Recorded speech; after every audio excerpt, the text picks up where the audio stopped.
আল্লাহ, আমি আল্লাহ তো তোর মুহাব্বতের জন্যই প্রথম আসমানে তাজাল্লি দিয়ে দিলাম, চাইতে দেরি আমি আল্লাহ তোকে দিতেও দেরি করব না। কত গভীর রাতে আল্লাহর নবী বলেন, আমি রাতের বেলা ঘুমিয়ে গেলাম এশার নামাজ পড়ে, হঠাৎ আমার কাঁচা ঘুমের মধ্যে কান্নার আওয়াজ আসতেছে, আমার কানের মধ্যে ঘুম ভেঙে গেল। এই রাতে কে কাঁদে আর আমার ঘুম ভাঙলো? নবী বলেন, আমি উঠলাম, নজর করে দেখলাম আমার মাথার পিছনেই তো মসজিদে নববী। আমি দেখি ওখানে একজন আল্লাহর বান্দা রাতের গভীরে নামাজে দাঁড়ায় দাঁড়ায় কান্না করে। আমি দরজার কিনারায় অপেক্ষা করি, নামাজ শেষ। আমি ভাবতেছি মনে হয় অন্য কেউ, তাকায় দেখি না না, জান্নাতের 1 নাম্বার সাহাবী আবু বকর নামাজে দাঁড়ায় গভীর রাতে কান্না। আমি আবু বকরকে দেখলাম, আবু বকর আমারে দেখে চমকে উঠলেন, ইয়া রাসূলুল্লাহ, এই গভীর রাত আপনি কি ঘুমান নাই? বলে, তোমার কান্নায় ঘুম ভেঙে গেল। ও আবু বকর, তুমি কাঁদলা কেন? আবু বকর বলেন, ইয়া রাসূলুল্লাহ, মালিকের আদালতে কেমনে দাঁড়ায় হিসাব দিব সেই ভয়ে কান্না করতেছিল। আমার আল্লাহর আদালতে কেমনে দাঁড়াবো? নবী বলেন, কেন? আপনার তো জান্নাতের টিকিট রেডি, 10 জনের প্রথম আপনি।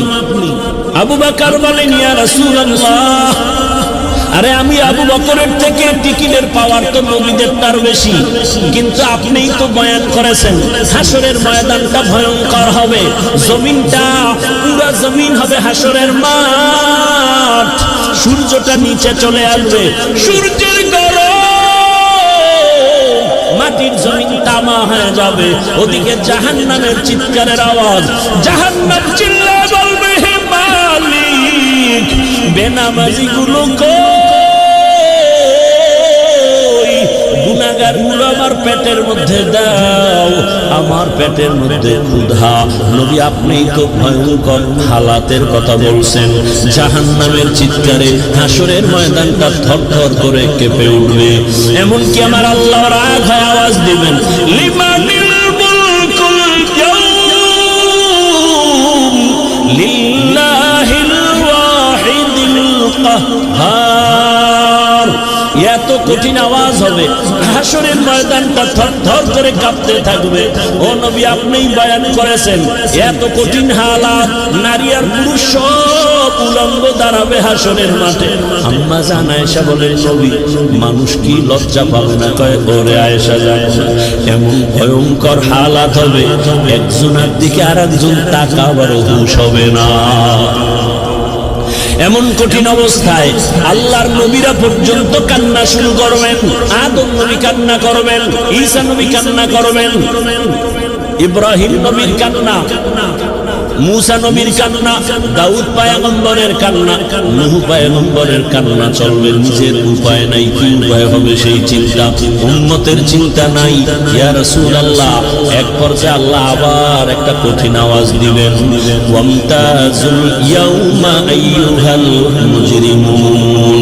আল্লাহ একটা গায়বী আওয়াজ দিয়ে বলবেন, ও গুনাহগারেরা, ও বেনামাজিরা, ও বেপরদাওয়ালারা, যারা কোরআন হাদিস মানো নাই, আলেম ওলামা মানো নাই, নবী রাসূল মানো নাই, আজকে আমার নেককারদের থেকে তোরা আলাদা হইয়া যা, নেককারদের থেকে আলাদা হ। গুনাহগারেরা ভয়ে আলাদা হবে না। আল্লাহ বলবে, আমি কুদরতি ভাবে বাঁচুনি দিব, বাঁচতে গিয়া যখন ধরে ফেলবো, ওই গুনাহগার গুলো বাতাসের মতো উড়িয়া উড়িয়া জাহান্নামের রাস্তায় পড়বে। আর আল্লাহ বলবেন, ও আমার নেকামুলওয়ালা, ও পর্দাওয়ালা নামাজি, সূর্যের গরম মাথায় লাগাস না, আরশে আযীমের নিচে গিয়ে অপেক্ষা কর, রহমতের নবীর সাথে তোমরা সব জান্নাতে যাইবা। আর যারা গুনাহগার বেনামাজি, এদেরকে জাহান্নামের পথে দাঁড় করাইয়া আল্লাহ বলবে, ও ফেরেশতারা, লাইনে দাঁড় করাও, আর আমি বাম হাতে আমলনামা দিব। ও রহমতের নবী,